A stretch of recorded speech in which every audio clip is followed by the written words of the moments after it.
How's it going, guys? Welcome back to the channel. Today we're going to do a continuation of last week's lesson, Secrets of the Majorarcana, and we're going to talk about the balance of the zodiacs and what I've come out with. So, anybody who's studied tarot and major arcana knows that there's a lot of issues with how the zodiac is presented. For instance, how people will call the Moon card a Pisces card, but we know that that's obviously Cancer. You have it's Pisces the High Priestess, it's Pisces the Hangman. No, there's a lot of incongruence. No one can really make up their mind. So if you haven't watched the first video, Secrets of the Major Arcana, please go back and watch that because it'll make you understand why the cards are laid out this way. So what I decided to do is figure out a way to balance out the zodiac and everything else and try to make sense of this. So on the top we have our two key cards. They'll be acting as the jokers. Go back to the other video to make more sense. Just to make this short and sweet, we have Aries starts with the Emperor, right? And there is consensus that Aries is Emperor. You have Taurus, Gemini, Cancer, Leo, Virgo. And then everything, up to Libra. And then we get a little funky, right? There's no consensus of what these guys are, really what these guys are. This is Capricorn. And, it's like, what the hell? Like, why is Capricorn the devil? And I also thought it has such a negative connotation. I wanted to kind of figure out a way to remove that also. But anyway, here's where the cool stuff is. If we look at the procession of the ages, so for instance, you were in, back in the days of Moses, whatever, you were in the age of the bull, right? And then the ram, and then you have the age of Pisces. So just going back the line, if we went back from Aries, we'd have Pisces, Aquarius, and Capricorn, making the magician Capricorn, making this Aquarius, the High Priest Aquarius, making this Pisces. So now, if we do it this way, up into the wheel, it gives you the calendar from the solar birth. So the issue we're having is trying to say that the calendar starts, like for instance, when you're looking at, that kind of thing, right? You would start the season, either in the spring or the summer, in the cardinals, spring or summer. But the sun actually stops in the Southern Cross in December.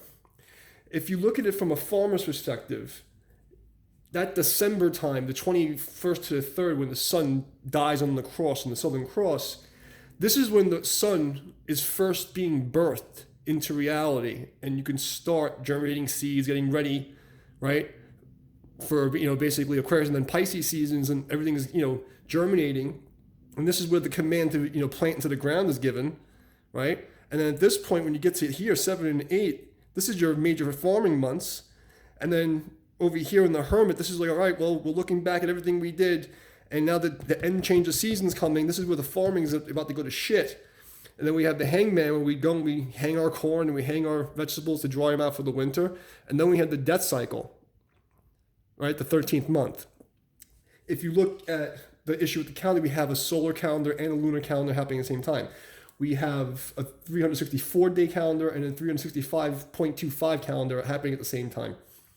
So what seems illogical actually makes a lot more sense, because putting the Wheel of Fortune card here not only goes into the seasons of the Northern Hemisphere, but it accounts for the disbalance in the two calendar methods of heliocentric versus geocentric. Okay? Now at this point, here's your harvest time, right? And then here's the cycle of shit from the winter back into the summer, into the beginning of winter, where the sun comes back up again and you can start doing your farming again. So that makes a lot more sense. Once we do it this method, we now have separate cards for the planets, and every single card in the zodiac is now in alignment from the sun's birth on December 21st or whatever it is, okay, all the way to the death of the sun at the end of Sagittarius. So that would actually make both this and this card Libra, okay? This would be Scorpio and this would be Sagittarius.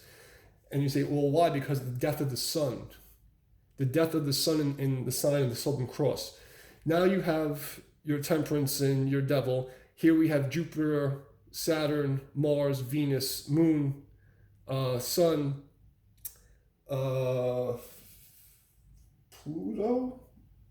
Pluto and Uranus. Pluto and Uranus, right? So then you also have your north and south node over here, and you now have a pretty complete spectrum. Now, I'm not really 100% certain on the planet's alignment yet, but I'm pretty sure I just solved a couple 100-year-old problem with the tarot. So I hope that this is understood and making sense of why I've come to these conclusions. Another issue with Pisces is ruled by both Jupiter and Neptune. So, you could have weird card relations going on over there. But it would fit into my basic matrix, because now we'd have Pisces being ruled by Jupiter, right? So there would be a balance that's still working out there. Venus would be the lovers, and Mars would be the god of war, which is all the church that started the wars. So there is correlations, again, going back to the card matrix. I really hope this is making sense. Is there anything I missed about this? Yes. So the key card principle. Now, if we slide Justice to this row and the Fool to this row, we have our North and South node and the path of the North and South node. Right? If you follow your South node, things get illuminated. You wind up back in the cycle of rebirth and death. Right? If you follow the North node, you wind up, passing through judgment and going to the next level. So the sliding key card method definitely works. Okay, so I think that sums up this quick lesson. I hope this is helpful. I hope it makes sense. I know that, I'm no card expert, and, these lessons were beginning from channeling, and now I'm just trying to put the pieces together. So forgive me if it sounds a little off. I know it's completely opposite of what most people have been taught. It's probably going to cause a lot of controversy. But this is what I've been guided to be given, and I hope it helps you. So thank you very much. And in your human tongue, I say I love you, but I'm grateful for your presence. Practice your gratitude, and we'll see you next time. Thanks.